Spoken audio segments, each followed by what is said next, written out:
지난번에 이어서 오후에 이제 말씀을 전해드릴 텐데, 오전에 제가 그런 얘기를 했어요. 올바른 성경적 재정관을 갖는 게 중요하다.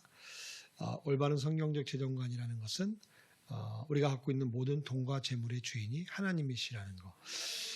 성도님들, 이거 되게 간단하고 단순하고 우리가 잘 아는 것 같아도, 아까도 그랬죠?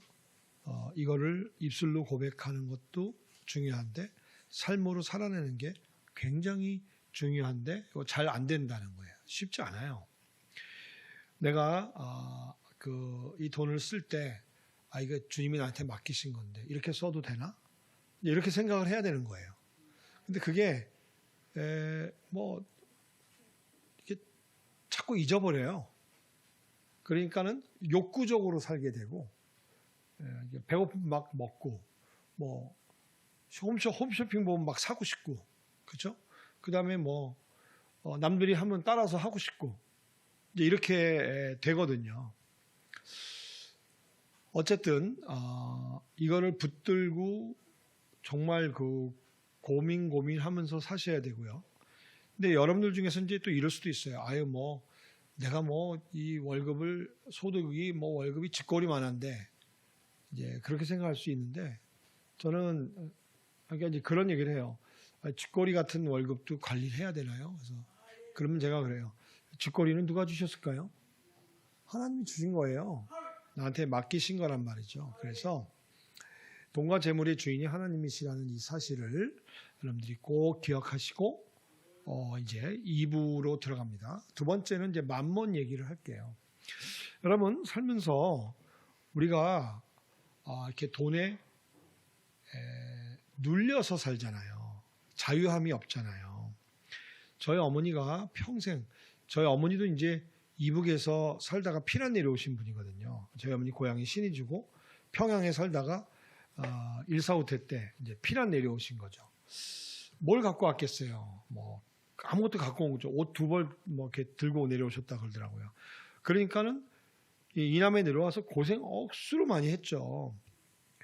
우리 어머니가 평생 저한테 한 얘기가 있어요. 저는 정말 잊혀지지 않을 정도로 귀가 막 따갑도록 지겹게 들은 얘기인데, 이런 얘기예요. 돈 안 하고 살았으면 좋겠다. 그쵸? 여러분들 그런 생각 하시죠? 이 돈이 이게 웬수야. 그쵸? 돈 안 했으면 좋겠다. 뭐예요? 돈 걱정 없이 살았으면 좋겠다는 거잖아요. 근데 그거 쉽지 않아요. 그쵸? 어느 누가 대한민국에서 몇 프로 되는 사람이 돈 걱정 안 하고 살아갈까요? 물론 억대 연봉을 갖고 받는 사람들은 돈 걱정 안 하고 살겠죠. 하지만 그런 사람들이 많지 않아요. 대부분의 한국 사람들은 돈 하고 살아요. 왜 그럴까요? 만몬 때문에 그래요. 만몬이 우리를 지배해서 그런데, 그래서 예수님도 만몬에 대해서 이렇게 말씀하셨어요. 마태복음 6장 24절 초록색 글씨만 읽겠습니다. 시작. 예수님이 하신 말씀이에요. 겸하여 섬기지 말라는 건 뭐냐면 너희들이 왔다리 갔다리 하지 말라는 얘기예요. 주인이 2명인 거예요. 하나님이냐 만몬이냐. 그렇죠? 자, 이걸 좀 쉽게 설명드리면요. 우리가 주일날은 하나님이 주인인 것처럼 살아요. 왜? 하루 종일 예배드리고 공부하고 성도들하고 교제하고 돈 쓸 시간도 별로 없고, 그러니까 주일날은 하나님이 주인인 것 같아요. 내일부터는 돈을 쫓아 살잖아요. 여러분, 이거 제가 발견한 사실인데요. 우리가 월요일부터 토요일까지 하루 종일 하는 모든 일은요, 둘 중에 하나인 거 아세요? 돈 버는 일, 돈 쓰는 일. 그쵸? 예. 우리가 누구를 만나고 회사 가고 일을 하고 이게 다 돈 버는 일이고요. 그 다음에 먹고 쓰고 버스 타고 지하철 타고 전부 돈 쓰는 일이잖아요. 돈이 이렇게 우리와 밀접하게 연결되어 있어요. 그쵸? 그래서 월요일부터 토요일까지는 돈을 쫓아 살아요. 돈 벌려고. 어떻게 하면 벌까, 불릴까, 늘릴까, 돈. 그리고 이제 주일날이면 다시 또 살짝 잊어먹고 하나님이 주인인 것 같이. 그러니까 예수님이 너희는 두 주인을 섬긴다 이렇게 얘기한 거예요. 두 주인. 하나님, 맘몬. 왔다 갔다 왔다 갔다. 자, 그러면 맘몬이 도대체 우리한테 어떻게 영향을 미치는가, 권세를 부리는가, 제가 5가지를 연구했고, 그러면 그 맘몬의 권세에서 이겨나는, 해결하는 그런 길은 있는가, 그 비법을 제가 공개합니다. 첫 번째, 맘몬은 우리한테 끊임없이 돈에 대해서 염려하고 근심하라 그러세요. 성도님들, 이게 돈을 생각하면 염려와 근심이 있어요, 없어요? 있어요. 뭐 그리고 이거 가만 생각해보면 죽을 때까지 이거 안 끝날 것 같아요. 죽어야 끝날 것 같아요. 그렇죠? 가난한 사람은 당연히 돈에 대한 염려가 있겠죠. 근심이. 그러면 부자는요? 부자는 돈에 대한 염려와 근심이 있을까요? 없을까요? 어떻게 하셨어요? 부자세요? 저는 이제 부자하기 전공이거든요. 제가 이제 부자들을 많이 만나봤고 그랬는데, 부자들은요, 3가지 때문에 잠을 못 자요. 첫째, 어떻게 하면 돈을 더 벌까? 어떻게 하면 돈을 지킬까? 어떻게 하면 세금 좀 안 낼까? 부자들은요, 요 3가지 때문에 잠 이루지 못합니다. 자, 여기에 관해서 예수님은 뭐라고 얘기하셨을까요? 자, 우리 또 초록색 글씨 읽겠습니다. 시작.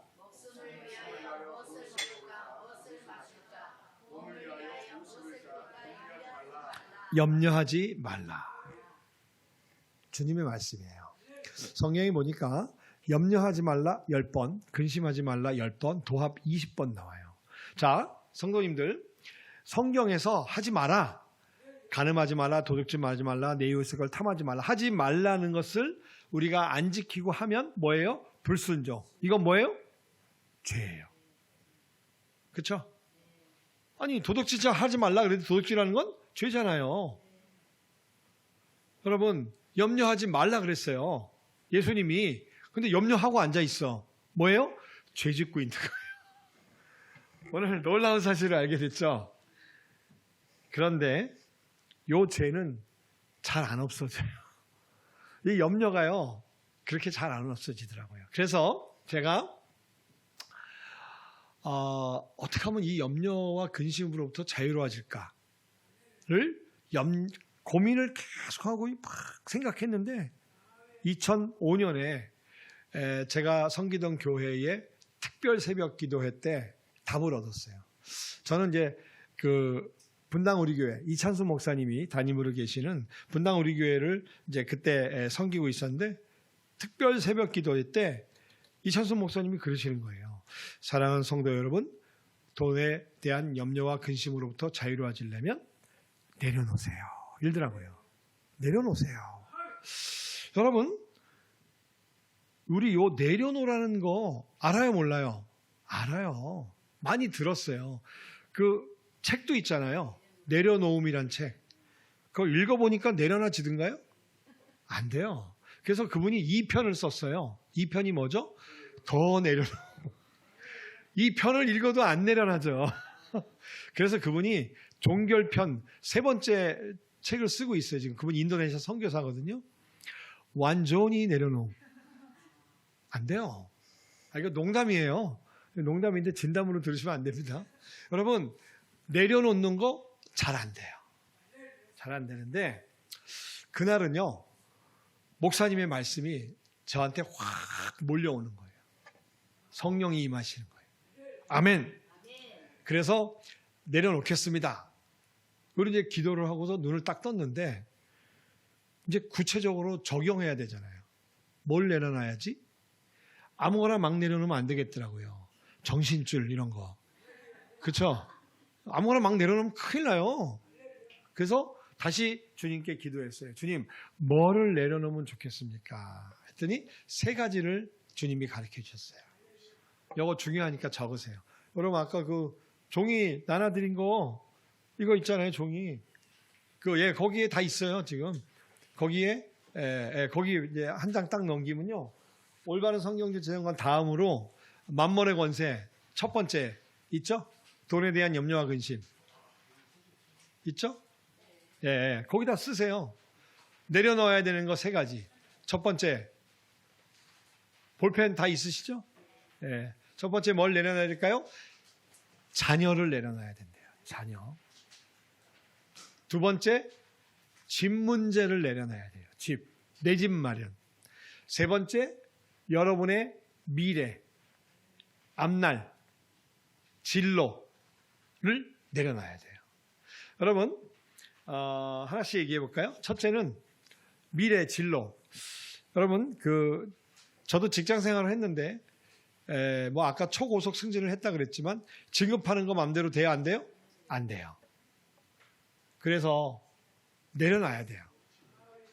두 번째, 사업을 하시는 분들, 자영업이나 이것도 마음대로 안 돼요. 이것도 내려놔야 돼요. 두 번째로 큰 두 번째, 이제 집 문제 있죠. 여러분, 온 나라 사람들이 다 꿈꾸는 게, 여러분들도 그렇죠. 내 집 마련. 내 집 있으면 좋겠다. 내 집 있으면 좋죠. 근데 집값이 뭐 보통 비싸야지. 그렇죠? 뭐 5억, 7억, 10억 이렇게 하니까. 그런데요. 여러분 잘 생각해 보세요. 우리가 이 땅에 1000년, 만년 살 거예요? 아니잖아요. 예수님이 이렇게 말씀하셨어요. 요한복음 14장에 내가 너희를 위하여 거처를 예비하러 간다. 기억나세요, 이 말씀? 거처가 어디다 거처를 만들러 갈까요? 천국이에요. 여러분, 여러분이요, 천국에 내 집이 있습니다. 그러니까 여기서 집이 없어서 힘드시면요, 빨리 천국 가세요. 거기 가면 집이 있다니까요? 예수님이 약속을 했어요. 내가 너희를 위하여 거처를 예비하러 가노니 아무것도 염려하지 마라 그랬어요. 근데 왜 이 땅에다가 집 만드느라고 이렇게 애쓰시냐고요. 여러분, 물론 열심히 우리가 돈을 모아서 집장만도 해야죠. 그런데 그게 우리의 인생의 최대 목표가 되면 안 된다는 얘기예요. 우리는 이 땅에 집 만들러 온 게 아니에요. 땅끝까지 복음을 전하러 온 거거든요.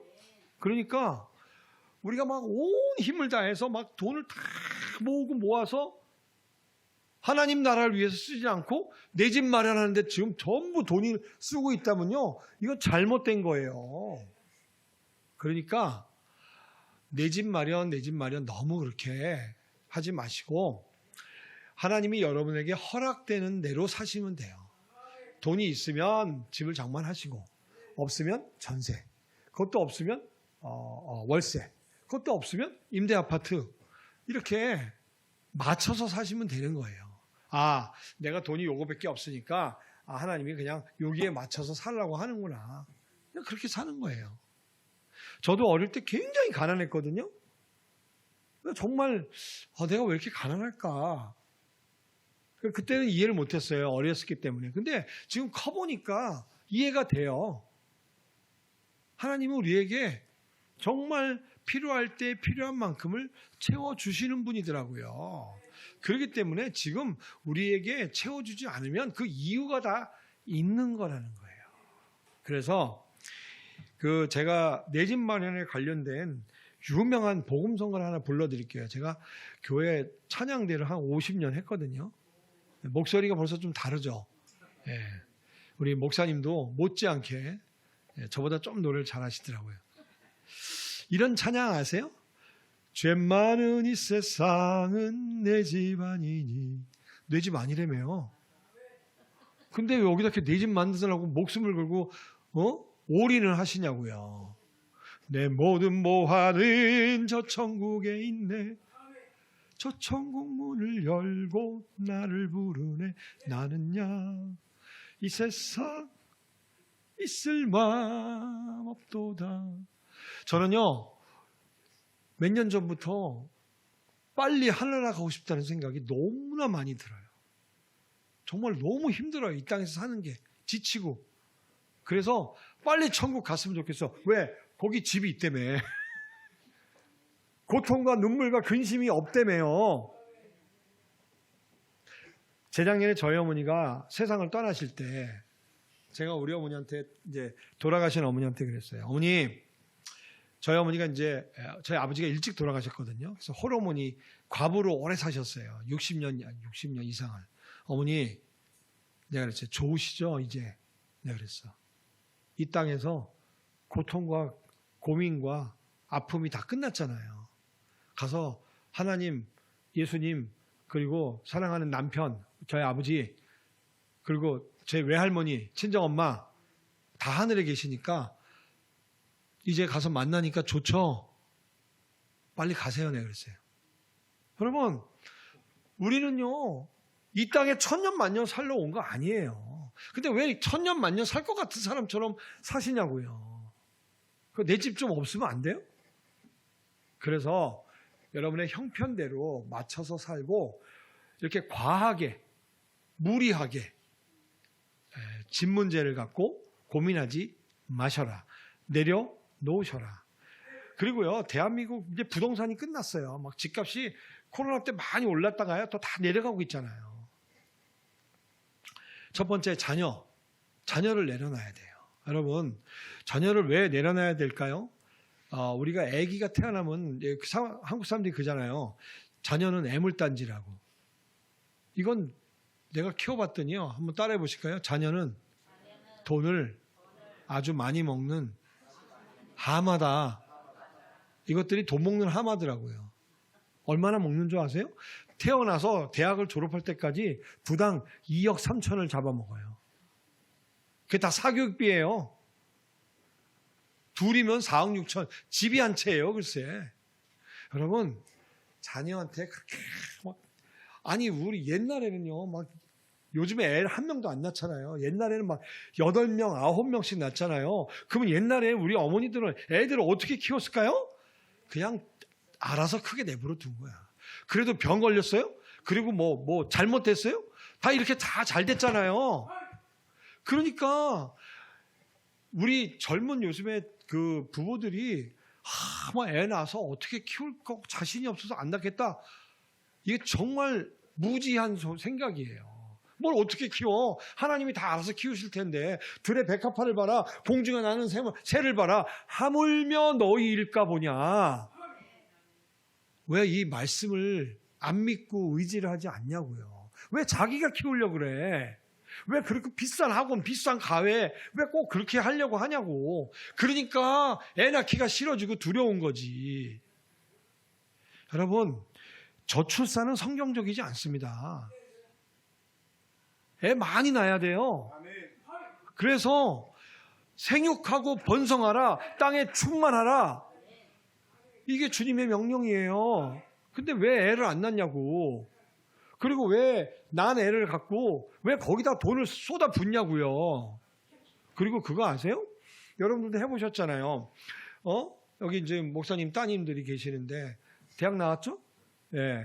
근데 원래 그 대학 나오려고 하지 않았잖아. 그보다 더 하버드 막 이런 데 가고 싶었잖아. 근데 그래서 막 과외도 하고 그랬는데 왜 그 대학 나왔을까? 제가 우리 애 둘을 공부시켜 보니까요. 자녀들은요, 부모가 아무리 애를 쓰고 과외 학원을 아무리 보내도 원래 가려던 대학을 간다는 사실을 알았어요. 엄마 뱃속에서 대학은 결정된다. 모태 대학론. 안 변해. 절대 안 변해요. 여러분, 애쓰지 마세요. 돈 쓰지 마세요. 걔는 그 대학 가. 돈을 쓰든 안 쓰든 그 대학 가. 그냥 엄마가 불안하니까 그냥 막 학원 보내고 막, 그리고 학원 안 가. 다 PC방 가고 땡땡이 치고, 그리고 학원 가서 앉아서 공부 안 해. 딴 생각하고 앉아있지. 여러분, 학원에 간다고 공부가 될 것 같으세요? 그러면 다 서울대 가야지. 왜 서울대를 다 못 가는데 학원에 앉아서 딴 생각하고 앉아있는 거야. 게임 할 생각, 스타크래프트 이 생각하고 앉아있는데 공부가 되겠어요? 잘 생각해 보세요. 그래서 우리가 우리의 자녀를 내려놔야 돼요. 이 자녀 내려놓음에 대해서 이찬수 목사님이 너무나 아주 명쾌한 예화를 드셨는데, 자녀를 내려놓는다는 거와 관련된 주님의 말씀과 비슷한 얘기가 목욕탕이나 사우나 가면 붙어 있대요. 보신 적 있으세요? 목욕탕에 주님의 말씀과 같은 말이 이런 말이에요. 맡기지 않은 물건은 책임지지 않습니다. 그리고 이런 얘기 하셨어요. 여러분이 여러분의 자녀를 주님께 맡기지 않으면 주님은 아무것도 하지 않으신대요. 무섭지 않으세요? 여러분이 막 붙들고 막 가해 보내고 막 학원 보내고 막 진로 상담하고 막 일로 가라 절로 가라 막 하면 하나님은 가만히 계세요. 뒷짐지고. 그래 해봐. 잘하고 앉아있다. 네가 키워 그래. 뭐가 될까? 여러분 무섭지 않으세요? 이 말? 나는 무섭더라고요. 그리고 하나님께 맡기면 그 다음부터는 하나님이 책임지십니다. 여러분 그래서 자녀를 내려놓는 게 되게 중요한 거고요. 그래야 돈이 안 들어가요. 그 돈으로 여러분들 소고기도 사드시고 옷도 좋은 거 입고 여행도 가시고 헌금도 좀 팡팡 하시고 그렇게 하시라고요. 대한민국이 왜 불행한 줄 아세요? 왜 세계에서 자살률이 1등인 줄 아세요? 사교육비하고 내 집 마련에 돈을 다 쓰는 바람에 그래요. 돈이 없잖아요. 그러니까 허탈하고 외롭고 짜증나고 나는 왜 이렇지? 그러니까 불행하다고 생각하는 거예요. 여러분 미국이나 유럽에 있는 사람들이 행복지수가 우리보다 높아요. 왜 높을까요? 내 집이 없어요. 그러면 우리보다 불행해야 되잖아. 안 불행하다니까? 왜? 그들의 인생의 목표는 내 집 마련이 아니에요. 인생을 즐겁게 살자 이거예요. 즐겁게 살자. 즐겁게 사세요. 근데 왜 집에다가 모든 걸 다 쏟아붓고 애한테 모든 걸 다 쏟아붓고 나는 왜 불행하다고 생각하시냐고요. 이제 내버려 두세요. 살든지 말든지 먹든지. 그리고 여러분의 삶을 사세요. 여러분의 삶 뭐예요? 복음에 합당한 삶. 하나님 나라를 위해서 내가 뭐를 할까? 뭐를 봉사를 할까? 내가 전도를 어떻게 더 할까? 얼마나 좋아요. 그리고 그 내가 있는 돈으로 어떻게 내가 선교사를 돕고 교회를 돕고 내가 목사님을 도와서 어떻게 하면 내가 하나라도 더 할까? 이 생각하시라고요. 그래야 이게 하나님의 뜻에 합당한 삶이에요. 첫 번째, 염려와 근심으로부터 자유해지려면 내려놔야 된다. 근데 구체적으로 자녀, 집, 우리의 앞날, 미래를 내려놔야 된다. 제가요, 이거를 16년 전에 깨닫고 내 삶에 실천하려고 굉장히 애를 써서요.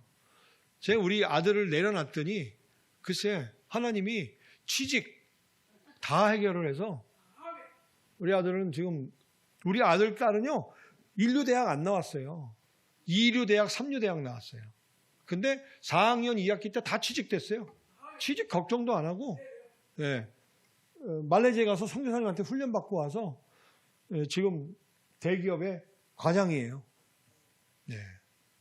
우리 딸도 아주 사회복지학 전공해서 복지재단에 지금 근무하고 있어요.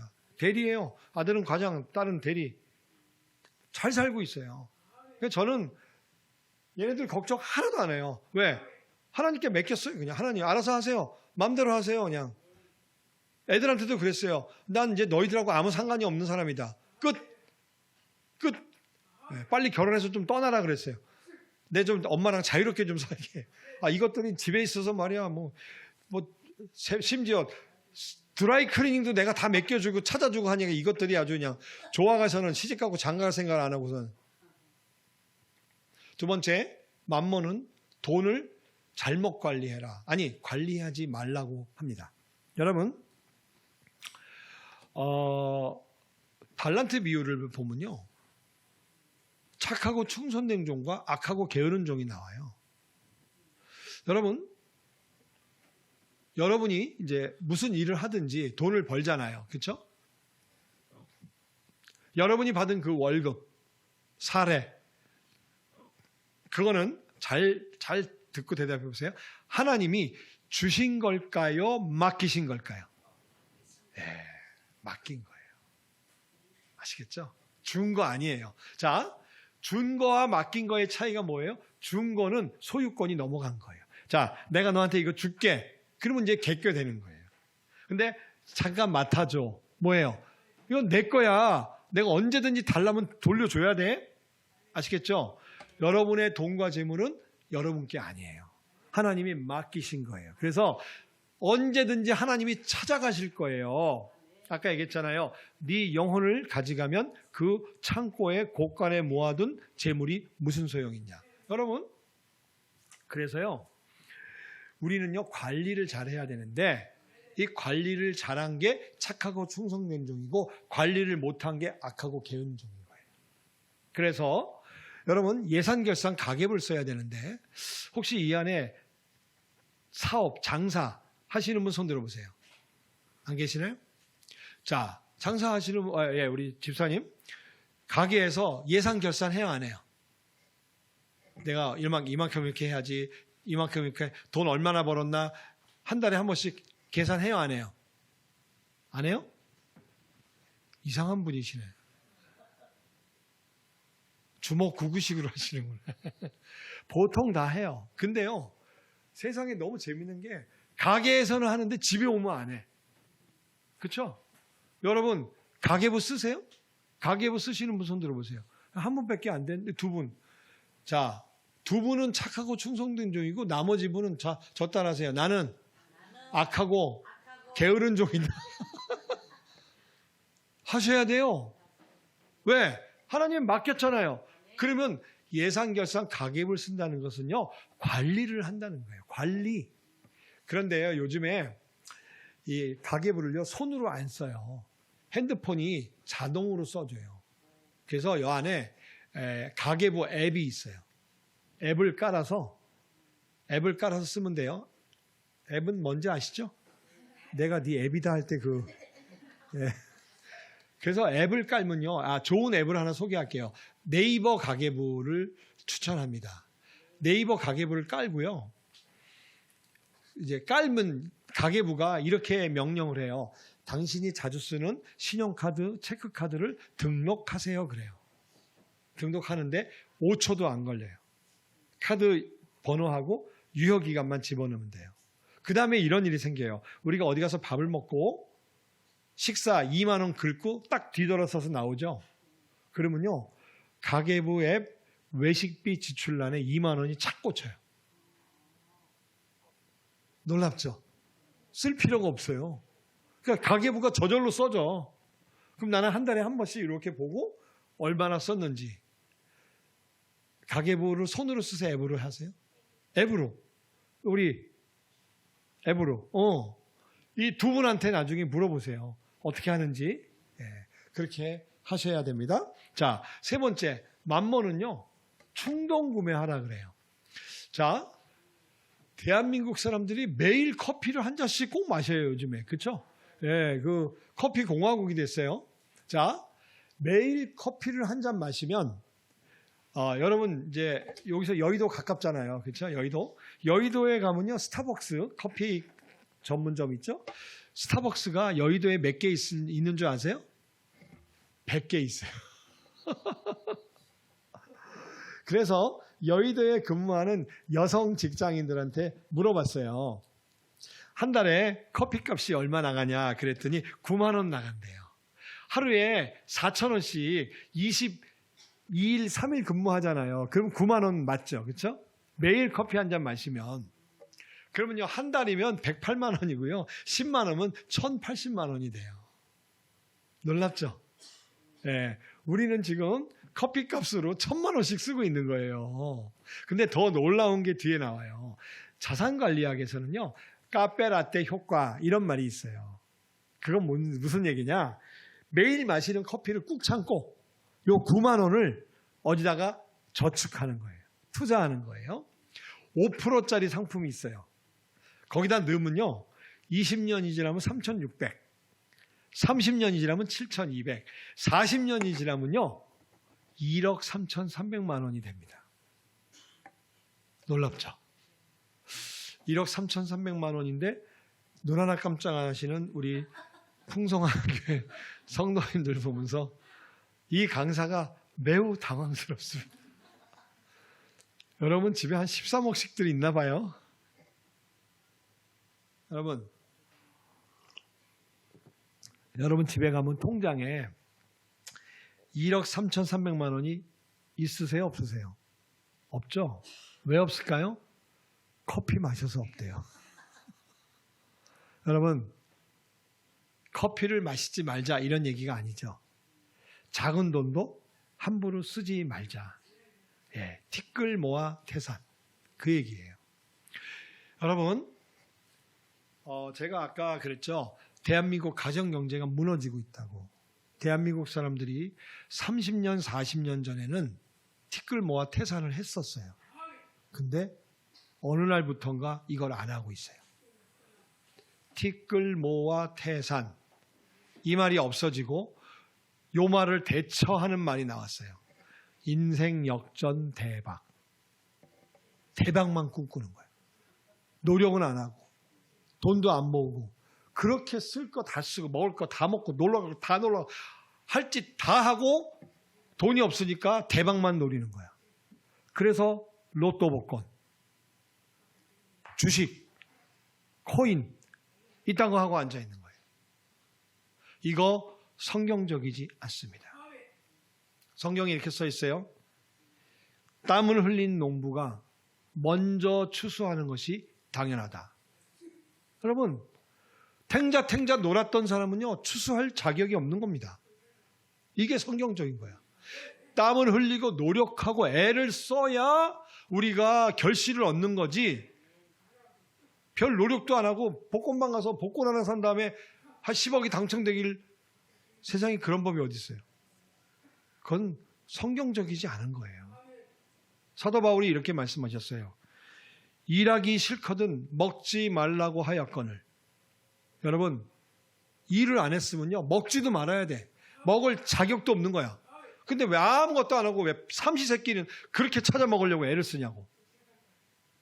잘못된 거예요. 그래서 우리가 작은 돈도 아껴서 모아야 큰 돈이 된다. 물론 성도님들이 뭐 대부분 다 이렇게 사시겠죠. 하지만 그래도 우리 안에 뭔가 우리가 낭비적인 요소가 있는가 없는가를 잘 따져봐야 된다는 거고요. 이 안엔 또 하나님이 우리에게 부자가 되는 좋은 재테크의 비결을 알려주시고 있어요. 여러분, 이제 대한민국 사람들은 국민연금을 가입하잖아요. 여러분들도 국민연금 가입하고 계시나요? 국민연금은요, 너무너무 놀라워요. 제가 이제 재작년부터 국민연금을 받는데 매달 186만 원을 받아요. 라고 얘기해도 또 눈 하나 깜짝 안 하시네. 여러분은 한 달에 한 1,800만 원씩 버시나 봐요.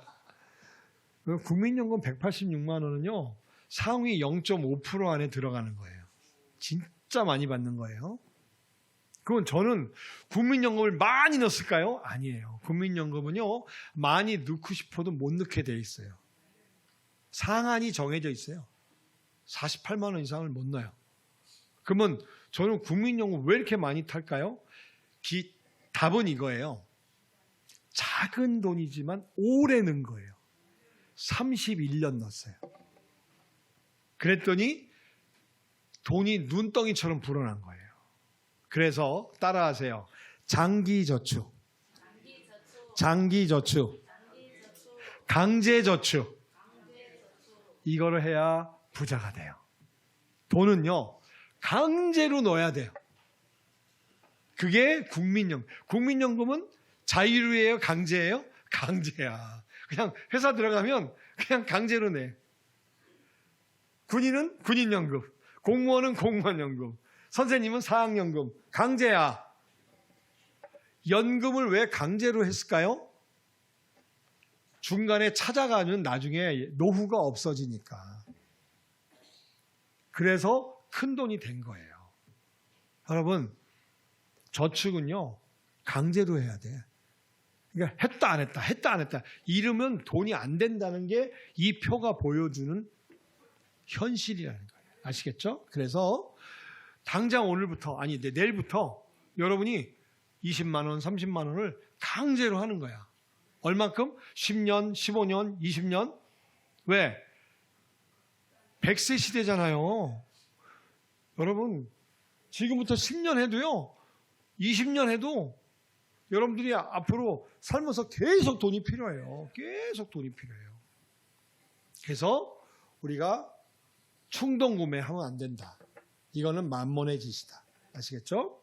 네 번째, 만몬은 우리한테 이렇게 권세를 부립니다. 하나님께 드릴 때 인색하고 욕심을 내라. 이렇게 우리를 괴롭힙니다.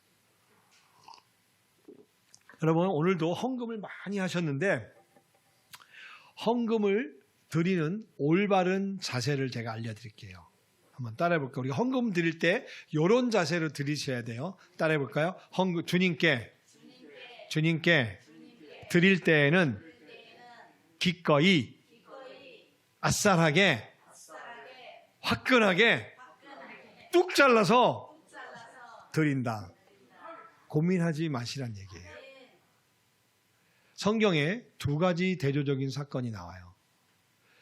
전 재산을 팔아서 다 드릴까 말까 고민하다가 반만 드렸는데 뒤진 부부가 있어요. 남편은 아시고 부인은 삽시야. 누구? 아나니와 삽비라예요. 어마어마하게 드렸어요. 집 한 채 드렸어. 요즘으로 말하면 뭐 적어도 한 3억에서 5억 뭐 이렇게 드렸겠죠. 근데 돌아가셨어요. 부부가 둘 다. 왜 죽었을까? 드리긴 드렸는데 마지 못해서 드린 거예요. 고민하면서 이럴까 말까 저럴까 말까.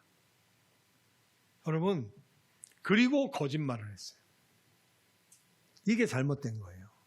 두 번째, 1,000원 드리고 억수로 칭찬받은 사람이 있어요. 렙돈 2닙을 드린 과부. 여러분, 렙돈은요, 지금 이스라엘에서 지금도 통용되는 화폐예요. 그거 아세요? 이스라엘 가면 렙돈이란 돈이 있어요. 이렇게 동전으로 됐는데 1렙돈이 우리 돈으로 400원 정도예요. 그러니까 과부가 렙돈 2닙 드렸다는 게 뭐예요? 500원짜리 2개 드린 거예요. 딸랑 1,000원 드린 거예요. 그런데 마태복음에 보면요, 예수님이 어마어마하게 칭찬을 하고 계십니다. 이따 오후에 마태복음 가서 찾아보세요. 왜 그랬을까요? 성경을 보면요, 이 과부가 헌금을 이렇게 드리러 와서 헌금 드리고 돌아가는데 고민하는 모습이 없어요. 고민하는 모습이 없어요. 그냥 와서 싹 드리고 갔어요. 근데 예수님이 이렇게 얘기하셨어요. 저 과부가 드린 렙돈 2닙은 저 과부의 한 달 생활비다. 세상에. 한 달 쓸 돈을 다 헌금을 하고 간 거예요. 그러면 고민이 될까요? 안 될까요? 돼야 당연하죠. 내가 이거 드리면 한 달 동안 어떻게 살지? 이거 드릴까 말까? 드리면 될까? 근데 과부는 고민하지 않았어요. 아예 집에서부터 다 드리기로 작정하고 온 거예요. 여러분, 여기서 우리가 뭘 알 수 있을까요? 많이 드리고 적게 드리고는 중요하지 않아요. 여러분이 오늘 감사헌금 봉투에 얼마 넣으셨는지 저는 관심도 없어요. 물론 제가 열어보지도 않을 거지만 목사님도 그 내용은 그 돈의 액수는 관심 없어요. 뭐가 관심 있어요? 드렸냐 안 드렸냐는 거예요. 그리고 얼마나 기쁜 마음으로 기꺼이 드렸느냐는 거예요. 사랑하는 성도님, 주님께 많이 드리세요. 그런데 그 많이라는 말은 돈의 액수를 얘기하는 게 아니에요. 여러분이 마음이 동할 때 주님께 드려야지, 베풀어야지.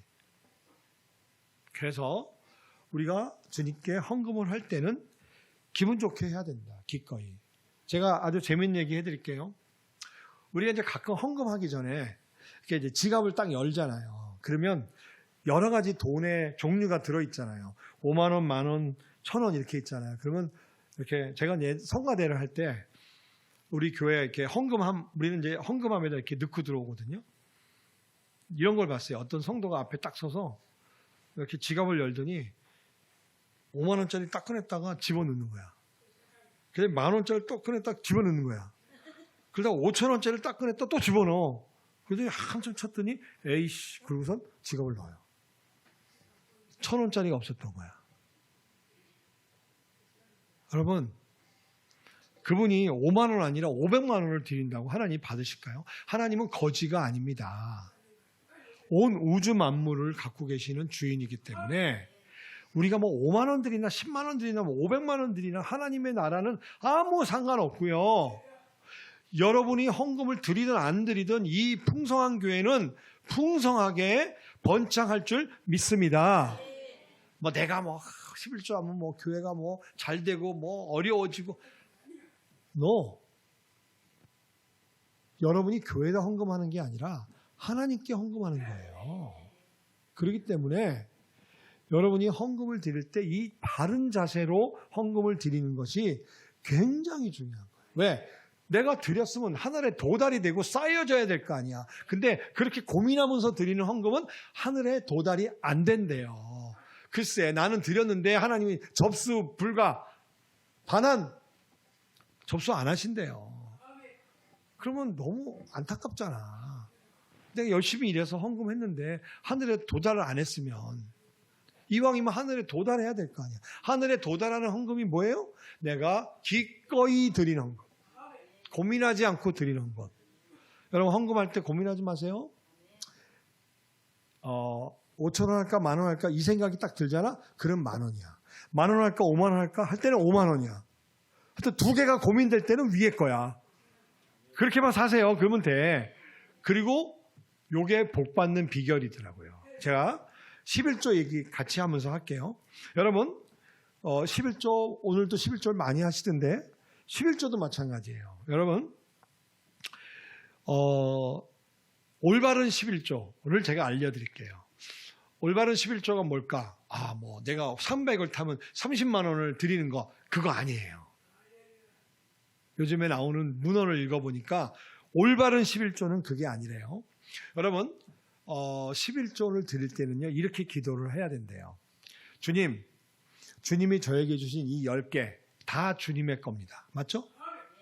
그래서 다 돌려드려야 옳지만 열의 하나를 구별해서 드립니다. 이게 11조예요. 하나를 드리지만 잘 들으세요. 열의 마음을 담아서 드리오니 받아주시옵소서. 11조는요. 하나를 드리는 게 아니었더라고요. 다 드리는 거였어요. 왜? 돈과 재물의 주인이 하나님이시니까. 근데 왜 우리가 다 안 드리고 하나만 드릴까요? 누가 그러더라고요. 말라기에 써 있어서. 아니에요. 여러분 신약을 읽어보면요. 예수님은 11조라는 말을 한 번도 안 했어요. 아세요? 예수님은요. 11조라는 말을 한 번도 안 하셨어요. 연보라는 말을 하셨어요. 그러면 예수님이 11조라는 말을 안 했으니까 11조를 안 해도 된다? No. 돈과 재물의 주인이 하나님이기 때문에 사실은 다 드려야 돼요. 근데 왜 하나를 드리냐? 이거는 정신이에요. 하나님, 하나를 구별해서 드리지만 나머지 9은 저를 이 땅에 보내신 사명을 감당하기 위한 사명 감당 비용으로 잘 쓰겠습니다. 하나를 드리지만 열의 마음을 담아서 드리오니 받아주시옵소서. 이렇게 기도해야 돼요. 저는 며칠 전에 제 통장에 월급이 들어왔어요. 저는 월급이 들어오면 돈을 찾아서 봉투에 넣어서 안 해요. 자꾸 잊어먹더라고. 이게 온라인으로 들어오니까. 그래서 저는 인터넷 뱅킹으로 보내요. 그래서 이제 모바일 뱅킹을 꺼내서 드드드드 해서 이제 교회 계좌로 해서 다 한 다음에 마지막에 이제 엔터 누르면 돈이 가잖아요. 누르기 전에 기도를 해요. 하나님, 이달에 주신 이 모든 돈 주인은 주님이십니다. 다 드려야 옳지만 이달엔 좀 많이 주셨네요. 나머지는 하나님의 뜻대로 하나님 나라를 위해서 잘 쓰겠습니다. 하나를 드리지만 하나가 아니라 모든 마음을 담아서 드립니다. 받아주시옵소서. 탁 누르면 돈이 이체됐습니다. 이렇게 해서. 여러분, 이게 올바른 11조래요. 하나를 드리는 게 아니에요. 그래서 우리가 찬송가에 보면 봉헌성이 나오죠. 나의 생명 드리니. 생명 드린 적 있어요? 뻥치지 마세요. 생명을 드리는 것 같은 마음을 담아서 드리는 거다. 이게 바른 11조예요. 아시겠죠? 그래서 앞으로 주님께 헌금할 때는 할까 말까 이렇게 고민하지 마시고 그냥 뚝 잘라서 하시면 돼요. 여러분, 다시 얘기하지만 많이 하시란 얘기가 아니에요. 1,000원을 하든 2,000원을 하든 5,000원을 하든 뚝 잘라서, 그래서 미리 정하고 오세요. 예배당에 와서 정하지 마세요. 그러니까 자꾸 고민하잖아. 예전에 제 어릴 때 우리 어머님은 권사님인데 우리 어머니가요, 예전에 엄마들이 그랬어요. 신권, 새돈 있죠. 새돈을 만나면 성경책 갈피에다 넣었다가 주일날 아침에 남순아, 오늘 주일날 가서 이거 헌금해라. 그리고 봉투에 이렇게 넣어서 주셨어요. 신권이 없을 때는 어떻게 했을까요? 다리미로 데려주셨어요. 그게 정성이잖아요. 근데 요즘에는요, 지가 막 와서 휙 해서 없네? 이게 뭐냐고요. 이런 자세로 하나님께 돈을 헌금을 드리고 복 받기를 우리가 원하냐고요. 하나님께 예를 갖춰서 헌금하셔야 돼요. 예를 갖춰서. 그래야 하나님도 그 헌금을 받으신다. 주머니에 꾸깃꾸깃 있는 돈 아무거나 꺼내서 헌금하는 거 아닙니다. 아시겠죠? 자, 11조 얘기도 했어요. 제가 더 놀라운 얘기를 한다면 저는 한국교회 성도님들에게 12조 운동을 제창합니다. 여러분, 아니 세상에 11조도 하기 힘들어 죽겠는데 무슨 12조야. 12조를 한번 해보세요. 근데 12조가 뭐냐면요, 이런 거예요. 11조는 하나님께 드리는 온전한, 아까 말씀드린 10의 하나. 또 다른 11조가 있대요. 그게 뭐냐? 여러분들도 하고 계세요, 이미. 감사헌금, 구제헌금, 선교헌금, 건축헌금, 뭐 이런 것들. 선교사님들 밥을 사드리는 거, 이런 것들. 제가요, 12조를 한 지 한 8년 정도, 7년, 8년 된 것 같아요. 이게 12조를 했기 때문에 그렇다, 어쩌다라고 얘기할 수는 없지만, 어쨌든, 저의 삶은 12조를 하기 전과 하기 난 후에 많이 달라졌어요. 어떻게 달라졌냐? 소득도 늘어나고요. 집에 자산도 늘어나고 있어요. 정말 이해가 안 될 정도로 왜 이렇게 돈이 막 생기는지 모르겠어요. 난 이해가 안 돼. 근데 내가 하나님께 이렇게 얘기했어요. 하나님, 제가 선교사님, 목사님들을 식사도 대접하고 헌금도 하고 마음껏 하고 싶으니까 지갑이 마르지 않게 해주세요. 네, 이렇게 기도했어요. 근데 지갑이 차고 넘쳐요. 할렐루야. 한번 해보세요. 차고 넘치는지 안 넘치는지. 마지막 5번째, 만몬은 우리한테 빚을 지라고 합니다. 여러분, 아까도 얘기했지만 빚 지는 게 너무 쉽게 생각을 해요. 또 너무 쉬워. 카드, 대출. 네? 근데 우리 여기 이제 그 어르신들 계시지만 옛날에 이런 말이 있었죠. 우리 속담에. 외상은 뭐도 잡아먹는다? 소도 잡아먹는다. 그게 무슨 말이에요? 소는요, 시골에 가면요, 전 재산을 의미해요. 소, 전 재산이에요. 그러니까 외상을 지면 전 재산이 날아간다라고 우리 어른들은 생각하셔서 빚지는 거를 두려워했어요. 근데 왜 요즘에 이렇게 빚지는 거를 두려워 안 하세요? 두려워해야 돼요. 왜 이렇게 빚을 쉽게 지시냐고요? 누가 그래요? 월급으로 다 갚지 뭐. 언제 갚아요? 제가 북한에서 오신 가정들 몇 번 상담했는데요. 신용카드 빚이 너무 많은 거예요. 제가 그래서 그 부부한테 그랬어요. 한국에 오신 지 얼마 됐어요? 했더니 15년 됐대. 그러면 한국에 오기 전에는 신용카드가 있었어요? 없었어요? 했더니 없었대. 그러면 빚이 왜 생겼을까? 신용카드 때문에 생겼대. 그러면 신용카드가 없었으면 빚이 없었겠네. 그랬더니 네. 그래서 잘라오. 네, 그랬어요. 신용카드가 없어야 되는 거야. 여기 들어와서 한국에 와서 신용카드를 안 썼으면 빚을 질 이유가 없는 거예요. 근데 신용카드가 있네? 누가 발급하라서 했네? 막 쓰다 보니까 더 쓰고 해서 세상에 빚이 막 1,000만 원 이렇게 된 거야. 그래서 제가 이제 상담하면서 신용카드를 그 앞에서 가위를 다 잘라버렸어요. 절대로 신용카드 만들지 마. 그리고 여러분, 신용카드가 무서운 거예요. 그래서 여러분들에게 빚으로부터 자유로워지는 방법, 첫 번째, 계획적인 경제 생활을 하셔야 돼요. 그래서 여러분 그 가계부를 꼭 쓰셔야 되고요. 마트 가셨을 때 그런 경험 없으세요? 분명히 내가 마트에 들어갈 때 내 목표는 파 한 단 사는 게 내 목표였어. 파 사러 들어갔다가 나올 때 68,000원 계산한 적 있어요? 없어요? 이게 무계획적인 경제생활이야. 마트를 그냥 들어가지 마세요. 쫄래쫄래 막 가서 뭐 사지? 그러다 보면 막 사. 안 돼요. 마트를 가기 전에는 살 품목을 적어서 가는 거야. 그리고 그것만 딱 사갖고 나오는 거야. 왜 딴 걸 왜 쳐다봐? 그러지 마세요. 계획적 경제생활. 두 번째, 신용카드보다는 체크카드를 쓰세요. 자, 한번 손 들어볼까요? 나는 신용카드만 쓴다. 손 들어보세요. 신용카드만. 신용카드만 쓴 사람? 예. 곧 망할 거예요. 이유가 있어요. 좀 이따 얘기할게요. 지금 얘기할까요?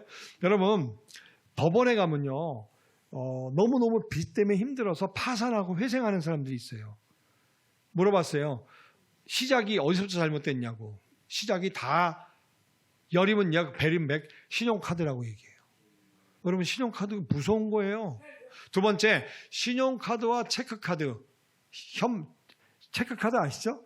예, 난 2개 다 쓰고 있다. 같이 혼합해서. 서서히 망할 거예요. 나는 체크카드만 쓴다. 손 들어보세요. 예, 절대 안 망합니다. 왜? 빚을 질 이유가 없잖아. 그렇죠?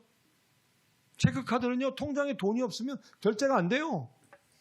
그래서 신용카드보다 체크카드를 써야 되고요. 기다리는 훈련을 하셔야 돼요. 이게 뭐냐? 여러분, 우리가요, 요즘에 기다리지 않고 먼저 물건을 사다 놓고 6개월, 8개월 이렇게 할부로 사잖아요. 네, 그래서 가전제품을 사서 할부로 갚는 게 아니라 돈을 모아서 사는 습관을 들여야 돼요. 돈을 모아서. 그래서 냉장고를 바꾸고 싶어. 냉장고가 150만 원이야. 15만 원씩 10달 모으는 거예요. 그러면 빚을 지을 리가 없잖아요. 근데요, 우리 장모님이 그렇게 살아오셨어요. 그러니까 빚이 없어. 근데 우리는 맨날 일단 들여놓고 3개월 무이자, 6개월 무이자, 12개월 무이자. 그러니까 빚에서부터 자유로워질 날이 없는 거예요. 아시겠죠? 자, 그 다음에요. 우리 이제 돈 관리하는 법 제가 간단히 얘기하고 마칠게요. 자, 제가 퀴즈를 하나 낼게. 맞춰보세요. 부자가 되려면 1번 돈을 많이 벌어야 부자 된다. 2번 안 써야 부자 된다. 한번 손 들어볼까요? 자, 부자가 되려면 1번 돈을 많이 벌어야 부자 된다. 손 들어보세요. 많이 벌어야 부자 되는 거 아니에요? 네, 5분 드셨어요? 안 써야 부자 된다. 뭔가 좀 느낌이 2번 같죠? 그렇죠? 정답은 3번이에요. 많이 벌어서 안 써야 부자 돼요. 아니, 생각해 보세요. 쥐꼬리만큼 벌어서 언제 부자 되겠어요. 자, 그런데 성도님들, 돈 버는 거 마음대로 돼요, 안 돼요? 그래서 정답은 2번이에요. 예. 돈은요, 안 써야 부자 되는 거예요. 아무리 많이 번다고 많이 버는데 많이 쓰면요, 부자 안 돼요. 예. 그래서 가정경제 관리에서 정말 중요한 건 지출 관리예요. 쓰는 거. 이게 통제가 돼야 돼요. 여러분, 한번 따라해 볼까요? 누가 뭐래도 구질구질하게 산다. 이게 여러분의 가훈이 됐으면 좋겠어요. 여러분, 저는 정말 어릴 때 가난했어요. 그래서 신발도 하나밖에 없었어요. 깜장 고무신. 진짜예요. 정말 짜장면은 생일날만 먹는 음식이었어요. 1년에 한 번. 불고기 학교 졸업식 날 먹는 음식이었어요. 너무 가난해서 사 먹을 돈이 없었어요. 저는 서울에서 살았는데도 뭐 시골에서 산 것도 아니에요. 대한민국이 그렇게 가난한 적이 있었어요. 근데 지금 여러분 불고기 뭐 6년에 한 번 드세요? 짜장면 아무 때나 드실 수 있잖아요. 옛날에 안 그랬거든요. 우리가 그만큼 잘 살게 된 거예요. 그래서 구질구질함을 다 버렸어요. 양말 기워 신는 사람 손 들어보세요. 없잖아. 양말도 다 기워 신었어요. 근데 대한민국이 언제부터 이렇게 잘 살았다고 좀 신다가 아니면 버리고 옷도 또 사고 또 사고 또 사고 그렇게 하시면 안 됩니다. 자동차, 사교육비, 통신비, 외식비 우리 가정의 낭비적 요소가 뭔지를 보시고 지출을 통제하셔야 됩니다. 신용카드를 체크카드로 바꾸셔야 되고 가계부를 쓰셔야 됩니다. 아까 다 얘기했죠? 마지막 소비가 습관이 안 돼야 됩니다. 근데 우리가 이게 습관이 돼 있어요. 그래서 제가 소비가 습관이 된 것을 바로잡는 비법을 가르쳐 드릴게요. 소비라는 것은 지출을 하는 거예요. 그래서 우리가 물건을 살 때마다 내 스스로에게 이렇게 물어봐야 돼요. 한번 따라해 볼까요? 필요냐? 욕구냐? 필요냐? 욕구냐? 여러분, 오늘 집에 가셔서요. 가족 회의를 하세요. 그래서 이렇게 결의를 한번 해보세요. 한번 절 따라하세요. 오늘부터 우리 집에서 누구든지 10,000원짜리 이상의 물건을 살 때마다 서로에게 필요인지 욕구인지 견제하도록 하자. 네, 저희 집은 9년 됐어요. 그래서 제가 노트북을 하도 오래 써서 자꾸 고장이 나길래 이거 하나 바꿀 때가 됐나 보다라고 재작년에 혼잣말로 그랬더니 제 뒤통수에다가 제 아들이 그러더라고요. 아빠 필요야 욕구야. 우리 집에서는요 물건을 함부로 못 삽니다. 견제가 들어와서. 여러분 이거 아주 재밌는 거예요. 누가 뭘 살라 그럴 때 엄마 필요해 욕구야. 그러면 한 번쯤 생각하게 되고 멈추게 되고. 여러분 되게 이제 알뜰하시죠? 근데 여러분 알뜰하지 않으세요. 내가 증거를 대면 여러분 이제 댁에 가시면 신발장이 있죠. 신발장을 열면 신발이 들어갈 틈이 있을까요? 없을까요? 왜 없을까요? 계속 사니까 없지. 안방에 옷장 있죠? 옷장은 닫으면 자꾸 열리죠? 왜 열릴까요? 계속 사니까 맨날 그러면서 그래요. 오늘도 여러분 교회 오시기 전에 옷장 앞에서 뭐라고 얘기하셨어요? 입을 옷이 없네. 맨날 입을 옷이 없대. 물론 여러분들은 굉장히 검소하신 것 같아요. 제가 보기에. 그래서 이 옷, 신발, 가방 뭐 이런 것들을 끊임없이 사면요. 안 됩니다. 근데 대한민국이 그렇게 변해가고 있어요. 있는데 또 사고. 예? 그래서 지출 관리를 요런 기준으로 잘 하셔라. 두 번째, 저축 관리. 저축은요, 여러분 이제 한 달에 25일 날 월급을 타잖아요. 따라하세요. 선 저축, 후 지출. 월급이 들어오면 먼저 저축을 하고요. 나머지로 살아야 돼요. 제가 어제 어떤 목사님을 만났는데 이 목사님이 돈을 많이 모으셨더라고요. 연금도 많이 들었더라고요.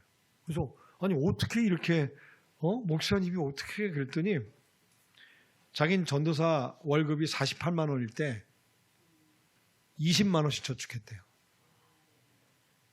진짜 시쳇말로 미쳤어.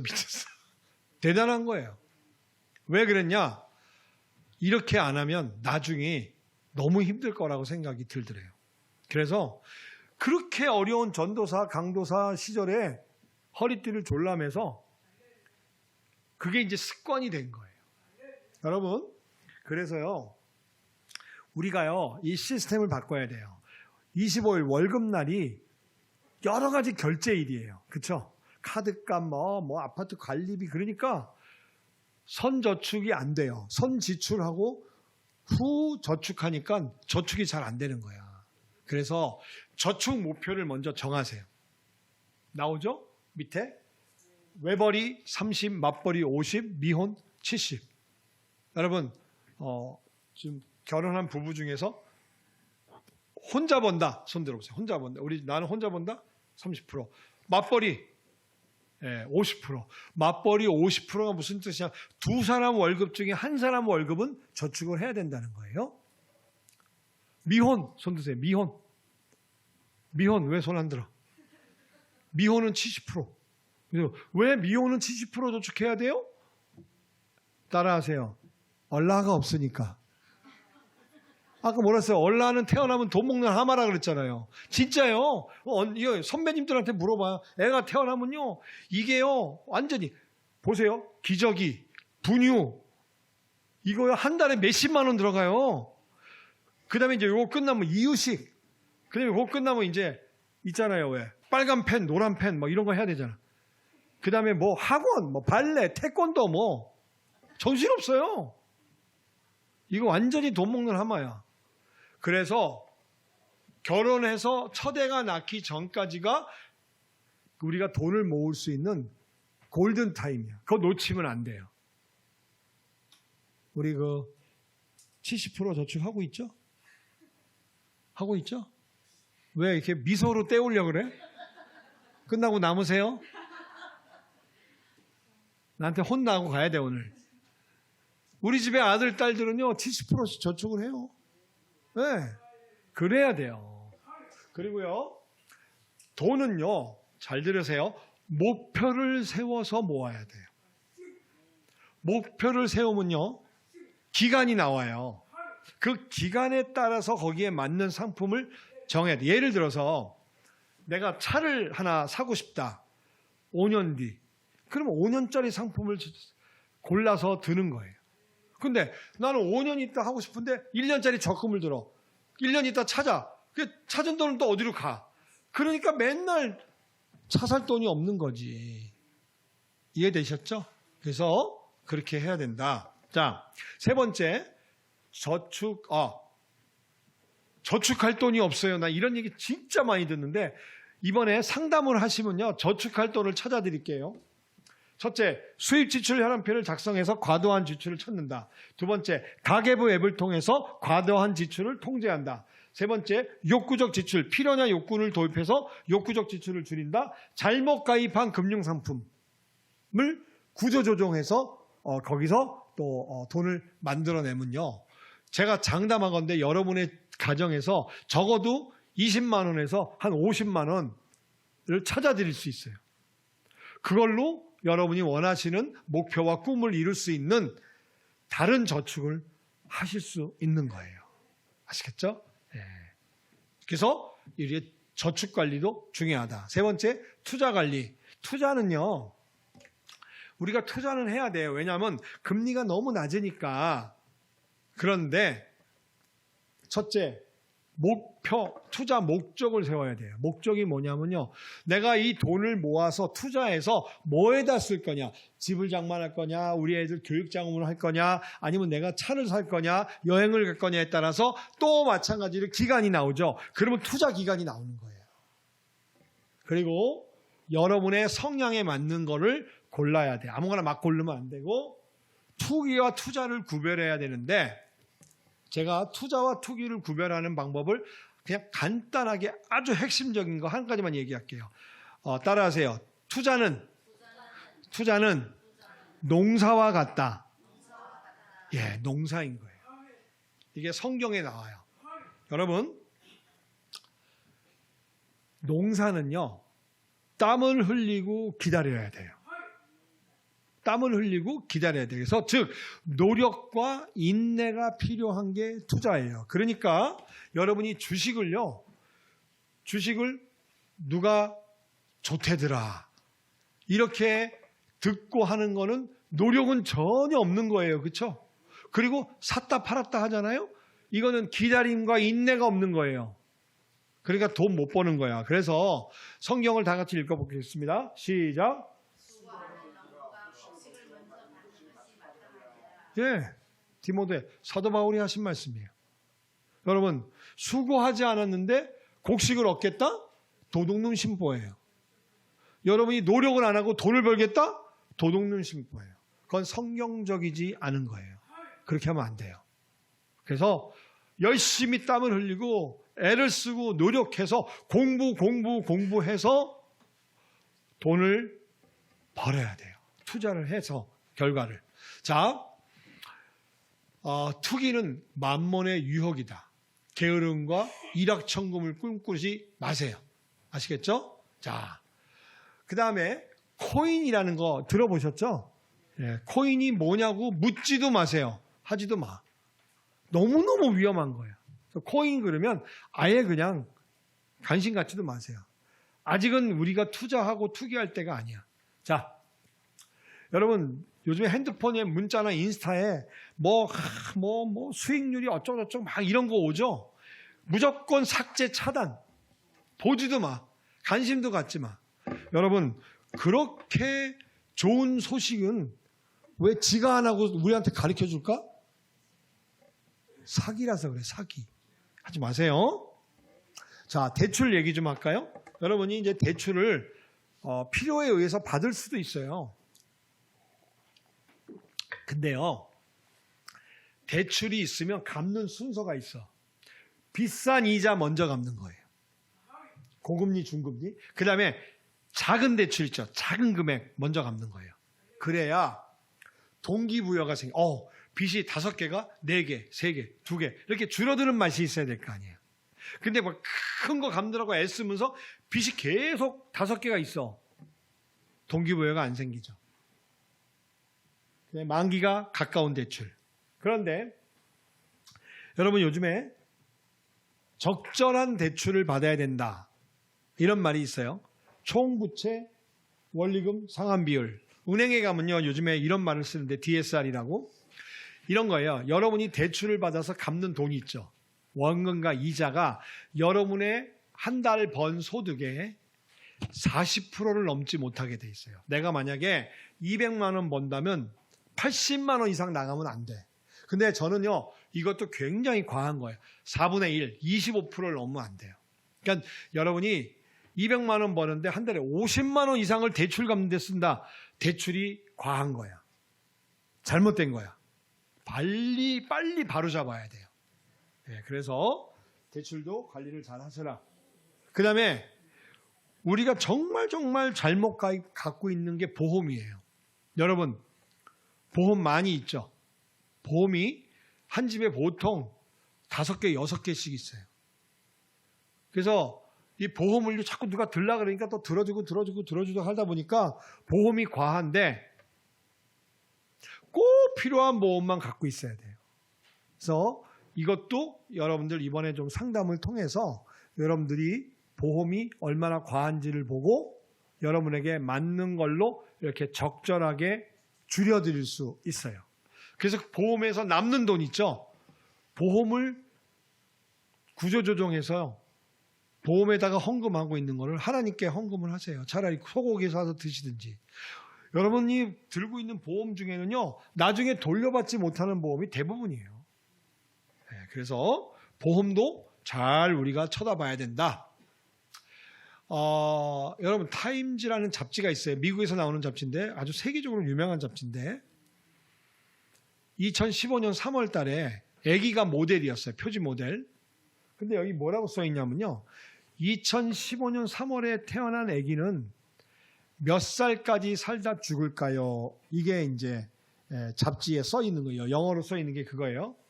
자, 힌트를 드릴게요. 100세 이상이에요. 한번 맞춰보세요. 손 들고 한번 100세 이상. 한번 아무거나 얘기해 보세요. 예. 120보다 많아요? 136보다 많아요? 보다 적어요? 140보다 많아요? 45보다 적어요? 보다 적어요? 2 맞았어요. 여러분 정답은 142예요. 2015년 3월에 태어난 아기는요 142세까지 살다 간대요. 네, 내가 진짜 이렇게 이럴 때는 없었어요. 네, 제가 지금 올린 거예요. 여러분 100세 시대가 아니에요. 그래서 요즘에 새로 나온 말이 있어요. 재수 없으면 120살까지 산대요. 오래 사는 게 축복이 아니라 저주가 되는 세상이 됐어요. 왜? 모아놓은 돈이 없어서. 너무너무 힘든 거예요. 자, 그래서 여러분 연금을 은퇴를 준비해야 되는데 성경에 보면 요셉이라는 사람이 은퇴 준비를 가장 잘한 인물이에요. 7년 풍년. 이게 뭐예요? 돈을 버는 기간이에요. 7년 흉년. 이게 돈을 쓰는 기간이에요. 이제 이해 좀 되시죠? 그래서 요셉은요. 풍년 때 돈을 잘 모아서 흉년을 은퇴를 대비했다라고 볼 수 있어요. 자, 그러면 왜 은퇴 준비해야 되느냐? 돈 버는 시간은 30년, 돈 쓰는 시간은 70년, 80년 이래서 그래요. 그래서 한번 따라해 보세요. 은퇴란 소득은 끊어졌는데 지출이 끊어지지 않은 상태. 네, 그것이 은퇴예요. 무시무시한 거예요. 소득 없이 살아가는 거예요. 그러니까 뭐 국가가 기초연금도 주고 뭐 이렇게 주는데 그걸로 부족하잖아요. 그래서 연금이 있어야 된다. 그래서 누구든지 3가지 연금이 있어야 된대요. 국민연금 같은 공적연금, 그 다음에 회사에서 쌓아주는 퇴직연금, 그것도 부족해서 개인연금 이렇게 있어야 돼요. 그래서 여러분들이 이제 국민연금, 퇴직연금 뭐 회사가 하거나 나라가 하는 거니까 빨리 찍으세요. 사진 너무 넘어가야 되니까. 그래서요, 여러분 개인연금을 드셔야 되는데 이거는요 빨리 드는 게 유리해요. 당연하겠죠. 기간이 기니까. 그래서요, 제가 아까 5%짜리 넣으면 뭐 돈이 막 불어난다 그랬잖아요. 지금 5%짜리 연금이 있어요. 5%짜리 연금을요, 30에 시작하면 몇 살? 딱 맞네. 우리 여기 이제 자매가 30에 20만 원씩을 넣었어. 그래서 20년 동안 넣었어요. 그리고 20년 있다가 70세부터 타는 거야. 이게 가정이에요. 그러면 60만 원을 타요. 몇 배야? 3배 됐지. 근데 낸 돈은 4,800인데 받는 총 100세까지 받는다면 연금으로 무려 2억 1천을 받아. 낸 돈의 몇 배를 받아요? 4배를 받는 거예요. 이런 상품이 있어요. 그래서 여기 이제 여러분들이 상담하시면 여러분들에게 맞는 것을 우리가 이렇게 찾아드려요. 그러니까 지금부터 이렇게 우리가 노후를 준비해야 한다. 그래서 이게 그거예요. 5%, 7%를 주는, 근데 이게 또 비과세예요. 세금도 안 내. 이런 게 있다. 직장 다니시는 분은 아마 직장에서 퇴직연금을 하시는 분들도 있는데 퇴직연금 관리도 잘 해야 된다. 자, 마지막 청지기 재정 관리가 뭐냐? 아까 그랬죠? 우리가 먼저 뭘 정해야 돼요? 목표. 우리 그 반주하시는 자매는 결혼을 언제쯤 할 계획이세요? 몇 년 후? 2년? 네 맘대로 하실래요? 오케이, 3년. 그러면 결혼 자금이 3년 후에 얼마가 필요할까 계산을 해야죠. 5천만 원이다. 그러면 나누기 36개월. 한 달에 얼마 모아야 되는지 나오겠죠. 좀 빡세다, 그치? 5년 있다 하지 뭐. 이렇게 하는 거야. 내가 이렇게 해서 물론 뭐 결혼이 내 맘대로 되는 건 아니고 뭐 이렇게 누가 있나 보지? 대답을 안 하네. 자, 어쨌든 내 맘대로 안 되는 거지만 어쨌든 목표를 세워서 돈을 모아가면 3년 뒤에 돈이 딱 모였어요. 5천만 원이. 그러면 내가 이제 결혼할 준비는 된 거잖아. 이런 거예요. 내 집 마련 10년 후에 내가 한 1억을 모으고 싶어. 1년에 1,000만 원. 나누기 12, 한 달에 80만 원. 이렇게 목표를 세우면 목표 달성 기간이 나오고, 잘 보세요. 모든 금융상품은요, 만들어질 때 3개월, 6개월, 1년, 3년, 5년, 7년, 10년, 12년, 15년, 20년짜리가 있어요. 그러면 그 기간에 맞는 걸 골라야 될 거 아니야. 아무거나 막 고르니까 자꾸 문제가 생기는 거잖아요. 아시겠죠? 그래서 여러분들의 상담을 우리가 하면 목표가 뭔지 이제 같이 얘기하다가 목표가 나오겠죠. 뭐 보통 2개, 3개 이렇게 나오면 거기에 맞게끔 해야 되는데 이렇게 하다 보면 돈이 좀 부족할 수도 있어. 그게 굉장히 중요해. 내가 지금 내 집을 마련하려면, 내가 차를 사려면 원래 40만 원 넣어야 되는데 내가 지금 20밖에 못 넣는구나. 내가 좀 더 아껴서 20을 더 넣어야지. 이런 목표의식이 생기는 거예요. 아시겠죠? 그래야 여러분이 원할 때 원하는 목표가 달성되지. 그리고 더 중요한 거, 우리 그리스도인들은요, 나중에 인생의 후반전에 하나님이 우리를 어떻게 부르실지 모르니까 연금을 잘 준비를 해둬야 돼요. 노후 자금을. 그게 꼭 내가 나 먹고 살려는 것뿐만이 아니라 하나님의 나라를 위해서 뭔가 하려면 자비랑 사역자가 돼야 될 거 아니에요. 그리고요, 마지막 잘 들으세요. 연금은요, 우리 부부를 위해서만 드는 게 아니에요. 내가 힘들을까 봐 드는 것만 있는 게 아니라, 제가 어머니를 모셔보니까 교과서에 이렇게 써 있더라고요. 연금 준비는 자녀를 위한 거다, 이렇게 써 있어요. 제가 살아보니까, 저희 어머니 모셔보니까 대한민국에서 80, 85, 90이 되면 둘 중에 한 군데로 가야 되더라고요. 병이 걸리면 요양병원, 건강하면, 병이 안 걸리면 요양원. 치매 오니까.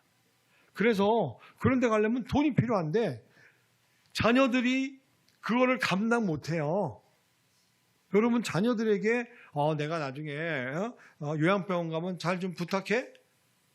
안 돼. 걔네들 먹고 살기도 빡빡해요. 그래서 내가 연금을 들어놔야 자녀에게 부담을 안 준다. 무슨 말인지 아시겠죠? 그래서 연금은 나만을 위해서 드는 것만도 아니고 자녀들을 위한 것도 있다. 그래서요, 여러분들 그 자녀들이 이제 학교를 졸업하고 이제 취업을 한 자녀들이 있잖아요. 그러면 가서 이 얘기 꼭 해주세요. 절 따라하세요. 주님께 11조. 부모님께 11조. 왜? 키워줬잖아. 그래서 11조를 하나는 하나님께 드리고 부모님에게 11조를 드려서 부모님이 그걸로 노후 준비할 수 있도록. 아시겠죠? 아시겠죠? 왜 대답을 안 하고 아멘 했어? 내가 나중에 확인해 볼 거야. 진짜예요. 그래서 아이들이 결혼해서 아기가 태어날 때까지는 할 수 있어. 부모님을 위해서 용돈을 드릴 수 있어요. 그런데 이제 걔네들도 아기가 태어나면 힘들어져. 그때는 정말 우리가 이렇게 도와달라고 말 못하니까. 그런데 그렇게 해야 나중에 이제 시간이 흘러서 내가 자녀들에게 손 벌리지 않게 되는 거예요. 여러분 노후 준비 잘 하셔야 돼요. 왜냐하면요, 나중에 민폐가 되잖아요. 주위의 사람들한테, 친척이나 자녀에게.